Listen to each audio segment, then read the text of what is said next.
Hey everybody, how's it going? Dan Shinder here live on Drum Talk TV. I'm broadcasting from Drum Talk TV in Globe, Arizona, 100 miles east of Phoenix in the mountains. And my guest today, I'm so excited to have Marco Minnemann back on the program, coming to you from Lake Elsinore area in California. How you doing, Marco? I am very well. It's good to be back. It's, I think, the third time already, isn't it? And the last time seems like, it's funny, I thought it was like a couple months ago. It was June 18th when we were talking about the first McStine Minnemann album, and now we're going to talk about the second one. That's a pretty quick turnaround, but I guess without touring, that makes it a little easier, right?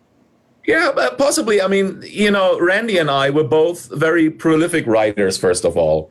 So no matter if we're home or on tour, we always write music and let these things out. Just right now, it kind of seems very useful, you know, during a pandemic to kind of keep coming up with releases. And we wrote so many songs, you know, and we had so many things actually in our pipeline there, you know, that we just kind of naturally let out. We were not even kind of, you know, fighting to kind of have a second album out in a few months after the first release. It just came natural. And all of a sudden we kind of, we thought like, oh my gosh, that's the second album and we're very proud of it. And so just to explain it a little bit, because I think it comes in beneficial because this is going to be like a new band, really, you know. And Randy and I, we're kind of establishing really, we're kind of, you know, getting a few more musicians then for live touring in and stuff. And I guess when we have like 2 albums out, and believe it or not, we're then already working on a follow-up, obviously. Awesome. We can come out in 2021 and be a band for you guys. Oh, I'm so excited about that. And you'll have a more robust show with more material from all these albums, which is great.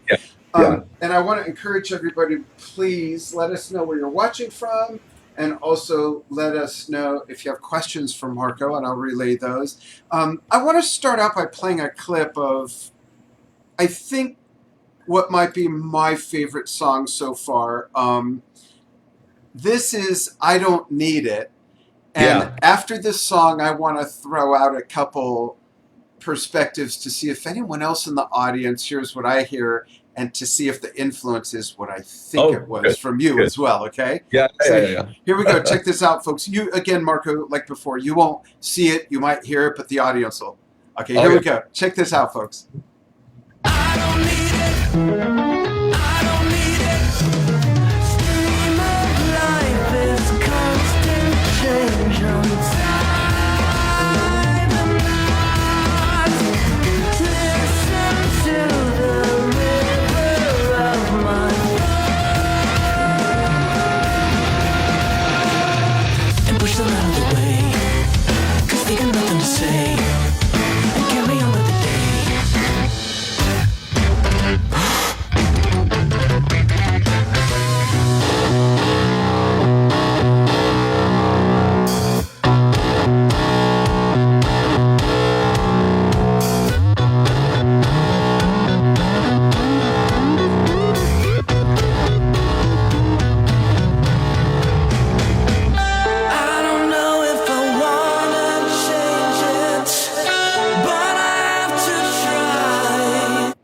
Oh, I just love that. So, audience, if you saw that clip, even if you're watching this on the archive, let us know what you hear. I do remember, and I'm just remembering this now as I heard that, when we talked about the first album, there were some Beatle-esque sort of sprinklings, and I heard that at first, and at the end, I think I heard like almost Beatles electronica, if you will. Yeah. But I also heard, I believe, and not just because there's a mallet instrument, but I did hear like some Frank Zappa sort of influence in there. Is there? Well, technically there is, isn't it? Because I guess, you know, the both of us really listen to Frank's music. I mean, you know what what musician doesn't, right? You know, fairly. And I guess, you know, on this album, you know, so many influences kind of involuntarily or also like happily came together, you know, and yeah, definitely. And I think, you know, especially that song, I Don't Need It, which I think pretty much starts off the record, right? You know, that's the thing. It's like the second song after the intro. Yeah. It has also like a bit of a wave influence actually, or, you know, as well. Like it has like the punk wave element, you know, and then, you know, the Frank Zappa thing going. It's the album has a wide palette, let's put it that way. Yeah, that's awesome. And for some contrast to a degree, I want to play some of I Don't Feel for everybody. So let's check that out. This is a cool track, folks. Check it out.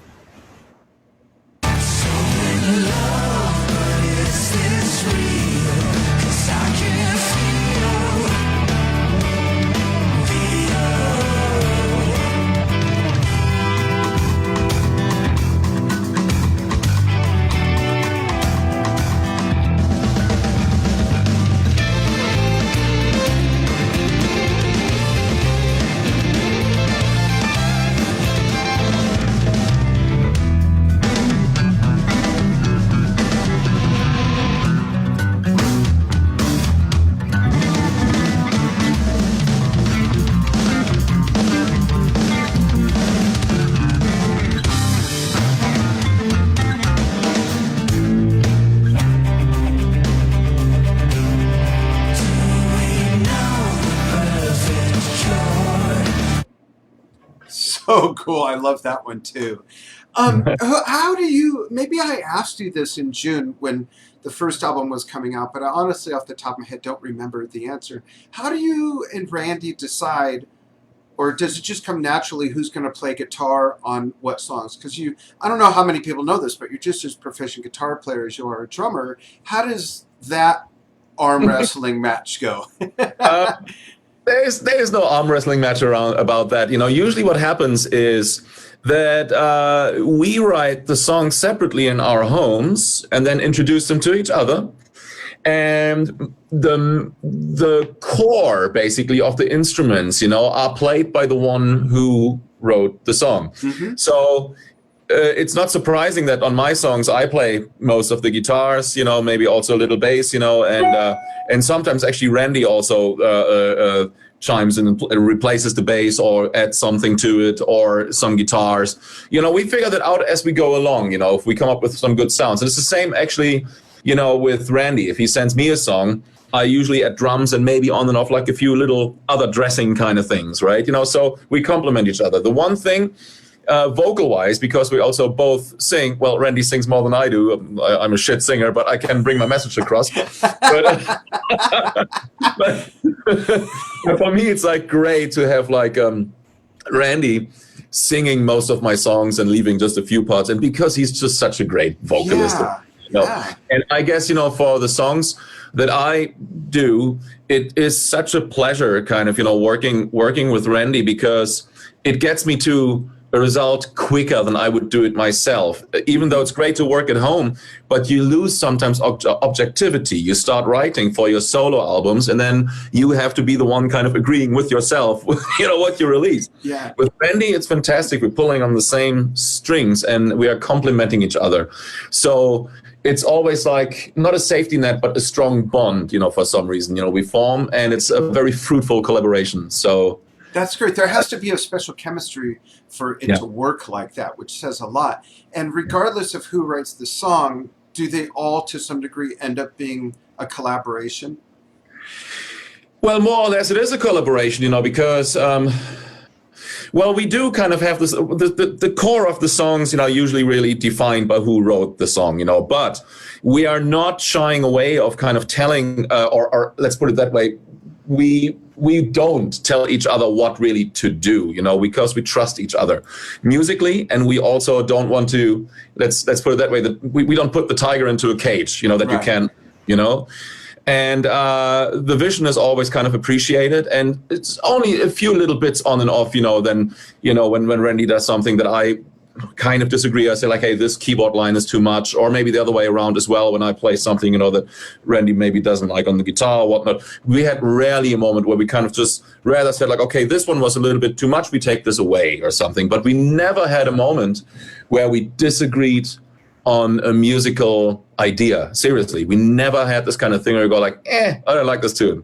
Yeah. And we really have like a good common, denominator there. Yeah. One of the other things I love about both albums, Marco, is the very live sound that they have. It's not only a great, clean, pristine recording, but sometimes those can tend to sound, I don't know, a little sterile, a little processed, whereas this sounds like you're in a room with musicians, which is cool. Yeah. Yeah. I don't know how we do this. It's kind of strange. It happens naturally, but I guess it's also because both of us are sound engineers, right? Yeah. We know how to mic up things. We know already what our vision is sound-wise while we record. And we do pay attention of, me as being the drummer, I have two drum sets. One is upstairs here, like a cherrywood kit, and then downstairs is the Purple Heart kit. And I always make sure that I get the right ambience, Yeah. Well, that's a sound. pretty live room that you're in, correct? Yeah, it is, and I like it, because it feels organic, you know, and when you build around that sound already, then you have to kind of be live sounding. Right, absolutely. I want to play. I'm looking at the folder here. Yeah, and I don't remember if this is a montage or the whole album, so I might just skip through this just to give you all like a poo-poo platter of samplings of the things from the new album, which is called McStine Minnemann II, right? Roman numeral 2. Oh, yeah. How long did it take to come up with that? with a name number 2, huh? It's actually a funny question. It's actually, a valid question. What do you do when you kind of have your second album coming out, And we were actually just really talking about our favorite bands, and releases, and obviously stuff like Queen 2, Led Zeppelin 2, right, Van Halen 2, right? So, paying homage to Eddie here, right? Right. And so I thought it was cool, just to name it 2, just straightforward. And nobody complained. Everybody loved it. And it's a little tongue-in-cheek, but it's also the statement that is real, isn't it? Yeah, I think it's so valid because the name McStine and Minnemann, there's already a lot of syllables there. I know. Like if you were to call it McStine and Minnemann with Herschel, McFay, and the Bagel Slingers, that's a little long. Absolutely, yeah. So let's scoot through some of the tracks, and folks, I want you to notice Marco's drum kit he's playing, and then I have a question about your setup when we come back. Yeah. Check it out, folks. That's a super cool tune. The whole riff beginning, and then how it kind of morphs into the picking part, huh? Yeah. We can do all of that. 3 chords. Yeah, campfire. Mm-hmm. Campfire chords. I'm like, holy shit. I guess, we're onto something there with this album. I guess, this will really turn a lot of people's heads, and go like, what the hell are they doing?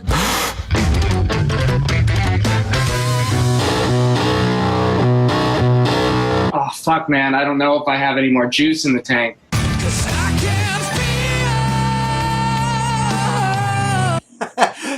Were you able to hear that, Marco?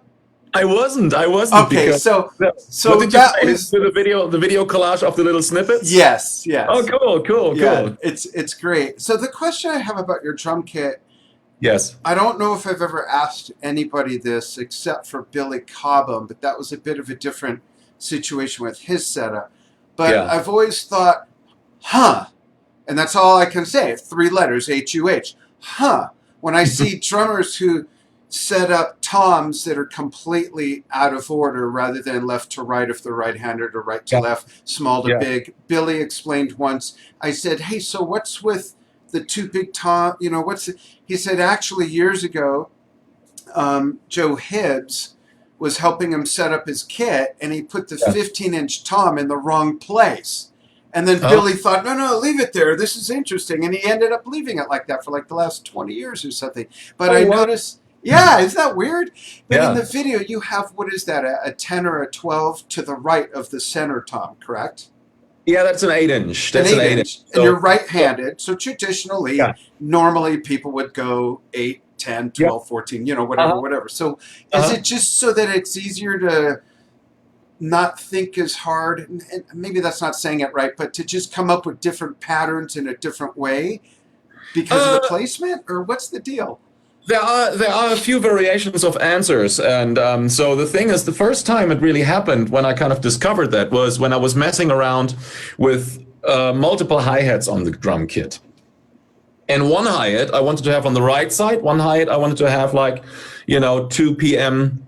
on the right side of me, next basically to, the 12-inch tom. So, or whatever tom, actually it was the 10-inch tom, because usually it's 8, 10, 12, and then 16, 18, or 14, 16. Now, that was a small hi-hat, and I couldn't get it really close when the 12-inch tom was in the way, right? Oh. So that's when I kind of was like, I wonder how it sounds like if I put the 8-inch tom here. And since I'm very comfortable playing the bigger toms with this radius anyways, and I play mostly like this, that's how I play, right? Yeah. And it kind of feels healthy also, having the stretch out this way. So, going through the 8-inch, was actually kind of fun, because it felt almost like an additional percussion instrument. And also brought the hi-hat closer, which now I actually don't have this hi-hat over there anymore, but I still kept the setup this way, because I like to play more the 10, 12, 16, 18 toms, and the and basically the 8-inch tom will be just as a supplement, for kind of, for basically kind of percussive patterns. Yeah. But I sometimes change it around when I'm on tour with the Aristocrats. Sometimes I just go like, okay, look, maybe sometimes just 10, 12, regular mounted on the kick drum even, and then 16, 18, or even, 8, 10, 12, 16, 18. I change these things sometimes, but this is, my preferred way of kind of really working, and how I have my setups, and it became sort of a trademark, right? It's like...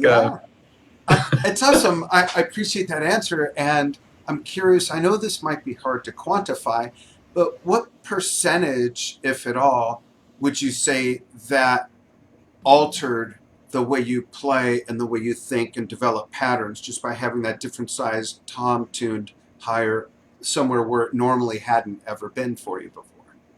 You mean how I kind of think about like incorporating it, basically? Yeah. I don't think about these things anymore, because it's kind of, it feels now meanwhile just natural. But what I can tell you is, and this is really interesting, because I figured it out when I kind of record tracks, and I then see what I kind of use and what instruments I use. I rarely use the 8-inch tom. So it is really valid that it's over there just for effects purposes. Yeah. When you see my drum tracks and you see like, the waveforms and everything, you always go like, oh man, during this track, I played the 8-inch tom only twice. And on this track, not at all. Okay, I might just take this track away, right? In the end, right? It's the same as for the gong drum, for example. I don't play the gong drum on every track, Right. But the other toms are pretty much present. I could kind of work with literally kind of maybe just like a 4-tom setup, that would do. Yeah, but what you just said reminded me, about not using the 8-inch all the time, not using the gong drum all the time. I really don't understand why. I hate to say anything negative about our tribe of drummers, but I got to put this out there, since I'm with a guy that has played big kits. I don't know why some drummers have such a... It's one thing if you don't want to play big kits, and that's fine, but I don't know why people have to be critical of it. And they say silly things like, oh, someone doesn't know how to play a 4-piece, which math doesn't even equate mathematically. If you could play a 12-piece, yes, you can play a 4-piece. The music is different. And when people say something like, oh, that's too much for what? Is he playing Steely Dan or Emerson, Lake and Palmer? It's like having an 88-key piano. It's equips you with the tones and the notes and the textures you use for the music. And it doesn't mean you're up and down all 88 keys for every song. I see a drum kit the same way, whether it's a 5-piece or a 15-piece. I don't understand. Have you run into this weird phenomena of thinking? Oh, seriously, the thing is, I can tell you 2 anecdotes, or actually 1 anecdote, but also my opinion about this. I think if you're musical, it doesn't matter how big your equipment or what is, if you deliver the goods for the right purpose, then that's your mission.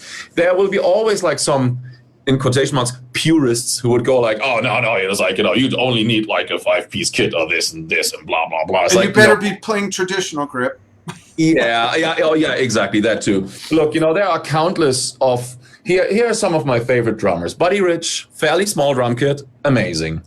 Then there's Stuart Copeland, and that he has a pretty large drum kit, believe it or not. But when you see the live concerts like that, he had like the all octobans and the 6-piece. a lot of cymbal kind of things, and even chimes and what kind of not things. Neil Peart, nobody complained about him having a big drum set, right? Right. So rightfully so. John Bonham, little smaller drum kit, all fantastic drummers, So, I don't really, but man, but also there's like this phenomenon. The more you get exposed, to an audience or on social media, you can sometimes release the most beautiful video, that you're so proud of, and also your production team or the people around you. There will be always someone, Someone right? will always crap on the porch, light it on fire, ring the doorbell, and run. You can't really kind of, protect yourself against it. And it's also okay. The more followers you have, the more haters you will get as well, But we can see in our work that our fan base is actually pretty supportive, and you see, like, I rarely look at these kind of things, because I don't want to get biased with it. I just want to do my work, and as long as Randy likes what I write, or the other way around, and the audience buys it, this grants us the access to kind of keep going, right? So I don't really like to reflect on negativity there, but we on and off. I look at on YouTube, you see, like, the likes versus the dislikes. We have rarely really a dislike, and that's actually great. So and we're very proud of that, that we sort of deliver the stuff that people like. And hey, I can't force people to, or everyone to, like what we do, but I think we address the right community. So we're very happy it goes. We want to have fun, and we want to give people happiness. So come on. Yeah, and with everything, especially anything that is subjective, like art. You can't please everybody, and that should never be the mission. You'll never win. You'll always be disappointed. I'm married. We have 11 combined kids, 19 grandkids. I know that you can't please everybody, okay? Congratulations. So on that note, I don't know if guitar players face the same thing, but let's talk about one of the favorite things we like to talk about on Drum Talk TV, guitars. In the past, I've seen you play 7-string guitars, and you're holding one now. And you mentioned that you also have an 8-string. What is the tuning of the 8-string? Well, I pretty much, go to B, and go like a little lower, or sometimes F sharp. I detune them actually, and like there's a 6-string here, the 8-string is over there. So, but the way I see it really is, I kind of, maybe I should get this over here. Hang on one second. Yeah, right? That'd be awesome. Would love to check it out. Here, okay, so here's the 8-string. Everybody hide. Everybody hide. Exactly. Let us know if you have questions, folks. I'll read comments in just a little bit. Yeah. Here, for example, there you go. So it's a nice instrument, and you can, So it's really, you can really go into the bass register, obviously, with it. Yeah, get real fat. And I love it. It's like, so the way I see it is like, basically, you have like, the first 6 strings, and, so a lot of people are afraid of playing an 8-string at first, right? They go like, I don't know what to do with it. And seriously, you'll be surprised. Like very famous players I worked with, had like trouble kind of picking up an 8-string, right? Going like, and try it out. And I'm sure the neck feels funny. I don't know what to do with it. It is, but also like, just because of the different tuning and everything. But, seriously, see it like a regular guitar, the upper 6 strings, and then see the lower 2 strings as bonus strings, right? That allow you to kind of go into a bass register, right? If you so they like F sharp and D. Yeah, and then you go like really low. Yeah, exactly. And it's a fantastic instrument. And strangely enough, Randy pointed it out, actually, rightfully. I'm basically the 8-string guy on this album, on the new album. I'm the only one playing 8-string there, which is so funny, Funny. So cool. Thanks for sharing that. That's cool. Yeah, no problem. I'm going to read some comments, see if there's any questions. Let's scroll way up, and Luis Caballero says he dug your Satriani tour. Thank you.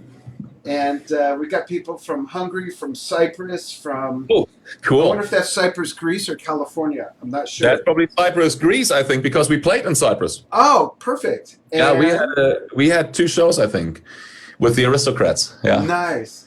We've got Quebec City, South Wales. So Lewis also says, I'm 69 years old, but I'm still striving to learn from drummers like you. That's very cool. Brian, thanks for chiming in. North Carolina, Italy, Stockholm, Sweden. Hey. There's a great old early 70s Frank Zappa concert from Stockholm. Oh, yeah. With on drums with he teaches at LA School of Music. What's his name? Sorry, it's I've got his name here actually. Ralph Humphrey. Ralph Humphrey. Yeah, great concert. So I think of that every time I read the word Stockholm, Sweden. Then you gotta think of Frank Zappa, right? Yeah, exactly. Very cool. Yo, from New York. Hey, Anthony, what's going on? Let us know if you have questions. And how are you?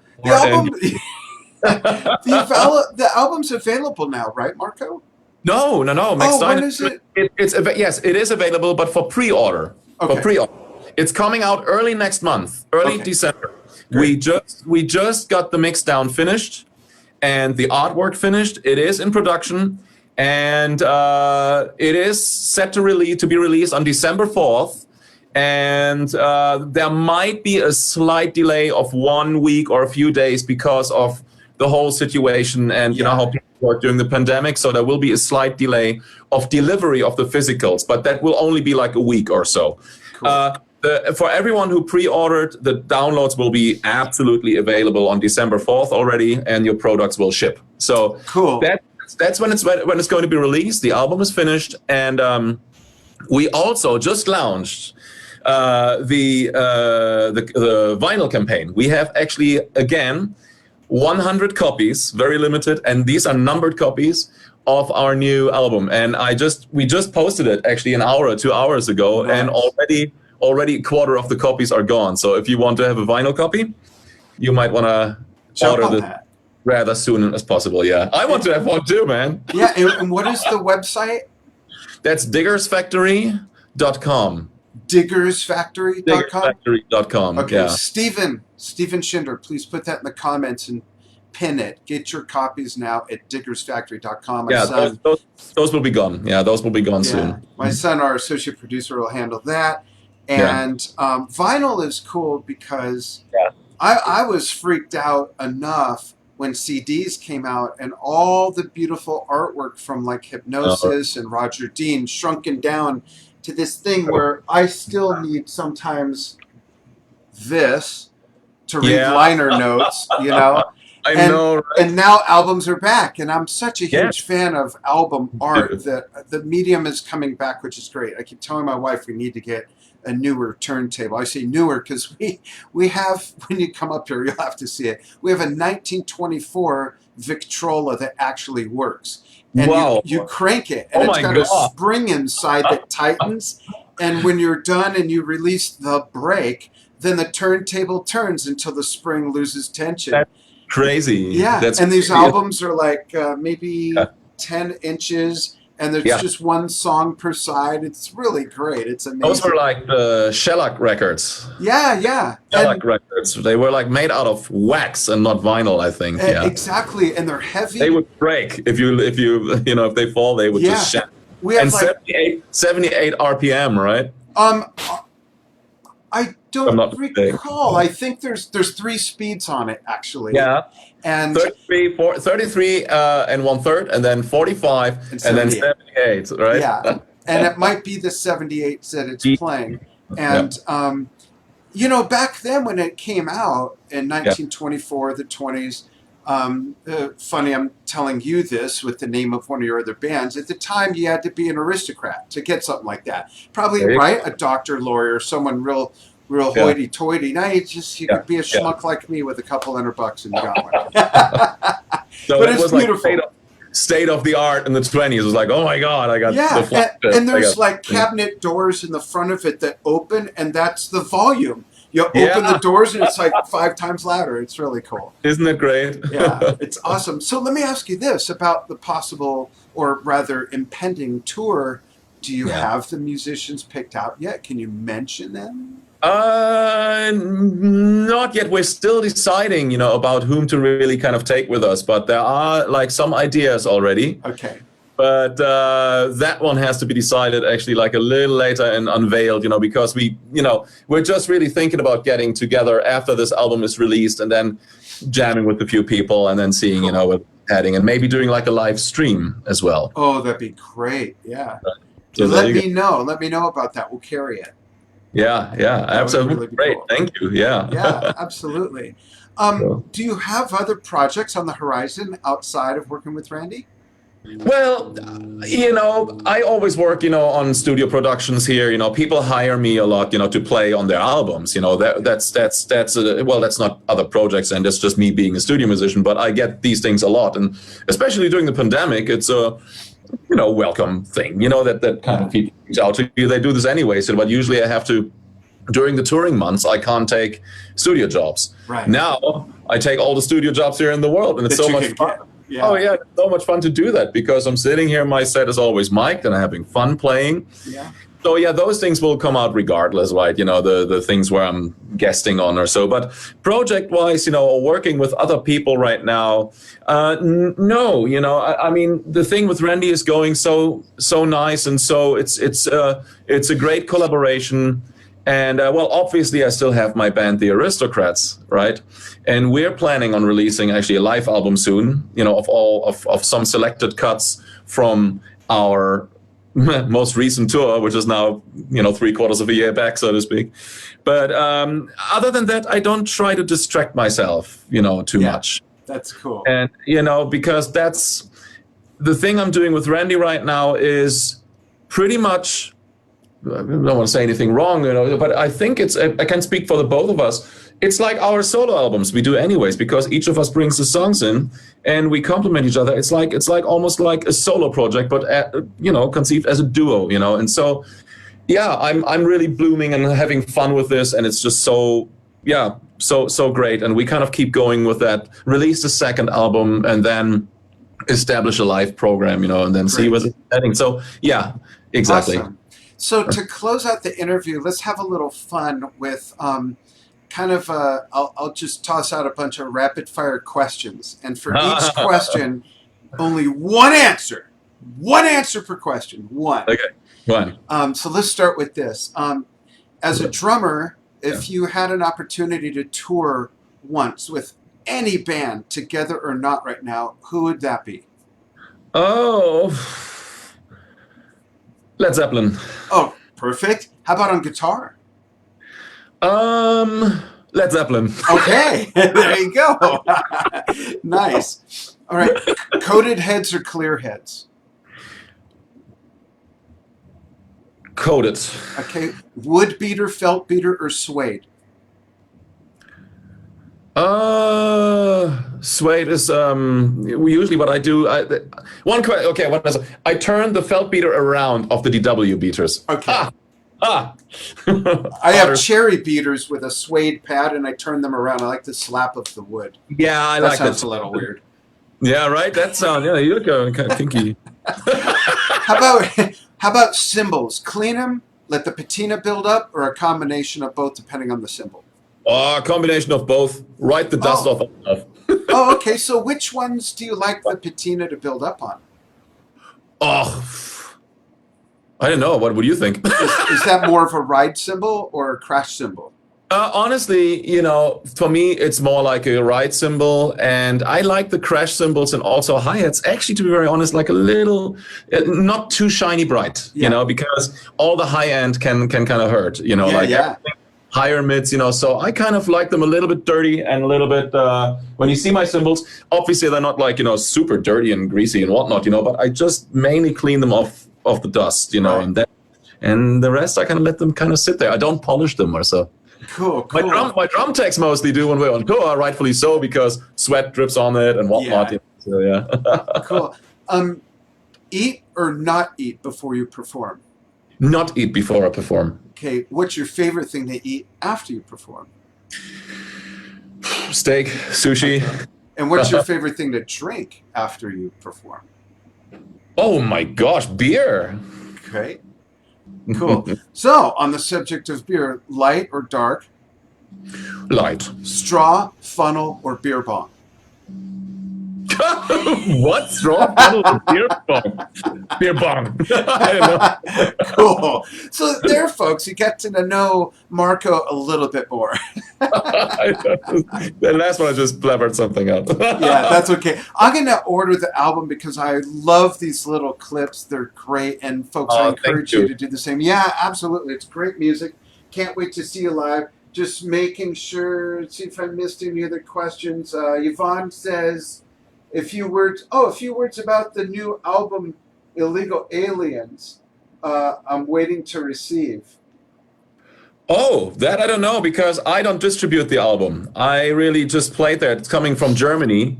Yeah. And I think it came out great. It was with my longtime friend, actually Andy, and Andy Codywine, and he's a great player. And we go back decades, literally, like from our teenage years, you know. And so, yeah, that album actually came out really, really cool. It's really kind of a guitar, drum-driven album, instrument, you know. Oh, that's great. So, but if you ordered it, you know, you might want to follow up or something with the person you ordered it from. But I have influence. I think he was asking more about the album for you to share some words on it. Got it. It's a cool album. Yeah. It's I think it came out great. Very technical instrumental album, but with a lot of fun and good riffs and good stuff. Great. And in regard to the cymbal topic, Brian Cahoon says, "No brasso for you." Ah, nice. Okay. Cool. Hey, thanks everybody for joining Marco and myself. Keep the comments coming, even if you're watching it on the archive. I'll send the link to Marco. Marco, you can peek at comments and see if there's any questions you want to answer. And Stephen's got the website in there where people can purchase the album and vinyl. There's still some vinyl left. About how many copies? 75? Maybe, I don't know, because we just launched it and 25 people bought it pretty much immediately. That's a good thing. And there's a limited amount. It's 100 copies. Yeah, great. Numbered 1 to 100. And the regular link to our physical CD and downloads is Bandcamp. You know, you can find it too, you know, so cool. Great. Yeah, thank you. That's awesome. Awesome. Thanks so much, Marco, and thank you everybody for following Drum Talk TV. We're going to round out the month with, I got to cheat and look at my calendar here. Tomorrow, Rob Wallace of Hudson Music and I making a big announcement at noon Pacific. Les DeMurle, who played with some biggies in the old day, will be talking about jazz, big band. That's Friday at noon. Casey Carrillo from Queensryche, noon Pacific on Saturday. And then next week we have Gavin Harrison again on the 18th at 1 o'clock. Jason Gianni and myself talking about tribute bands on the 19th at noon Pacific. And then the last interview of the month, I missed one, I'll backtrack. Guy Gelso of the band Zebra is going to be on for the first time. That's Friday the 20th at noon Pacific. And 6 Pacific on Tuesday the 17th, Don Perry of Jethro Tull joins me to talk about a project he's working on with famed Rush producer Terry Brown. Can't wait to talk about that. Cool. Yeah, so some nice stuff coming up. Yeah. Don Perry, one of my dearest friends. Don is one of my longtime friends. Yeah, he's been almost kind of like a mentor to you, right? He is one of the guys who literally, him and my parents and I were really close. He was the one helping me when I moved over to the States. Oh, literally. That's right. Yeah. He wrote, there was a few guys I really have to thank. Steve Smith from Journey and Don Perry were the ones, writing literally to the immigration to go like, hey, we need this guy over here. He's a great drummer and stuff. So they were all stepping in for me, which was so sweet. And Don really took me under his wing and a few decades ago and really spread the word, and love. And also he was the one taking me around when I moved here, opening literally my bank accounts that which I still have. Don is like almost like a father figure to me, Oh, and that's beautiful. I love this guy. So when you see him, please tell him hi. I might join in and throw some cool. Absolutely. Please do. That'd be great. Yeah. Thanks, Marco. Hang on the line, and thank you, everybody. And we will see you all again soon. Bye, everybody.